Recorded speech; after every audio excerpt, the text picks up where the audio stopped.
রাজধানীর পল্লবীতে দ্বিতীয় শ্রেণীর স্কুলছাত্রী ৭ বছরের শিশু রামিসা আক্তারকে পর নৃশংসভাবে হত্যার ঘটনায় একের পর এক চাঞ্চল্যকর সব তথ্য বেরিয়ে আসছে।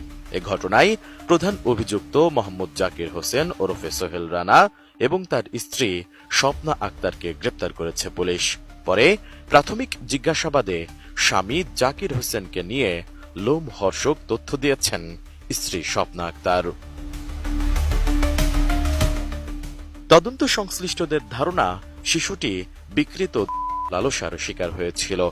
নির্যাতনের বিষয়টি প্রকাশ হয়ে যাওয়ার আশঙ্কায় তাকে শ্বাসরোধে হত্যা করা হয়। পরে আলামত গোপন এবং মরদেহ গুমের উদ্দেশ্যেই শিশুটির মাথা ও হাত বিচ্ছিন্ন করা হয়। ঘাতকের স্ত্রী স্বপ্নার বক্তব্য অনুযায়ী তার স্বামী বিকৃত সম্পন্ন একজন লোক এবং সে তার স্ত্রীকে বিভিন্ন সময় নির্যাতন করতেন বলেও জানান তার স্ত্রী।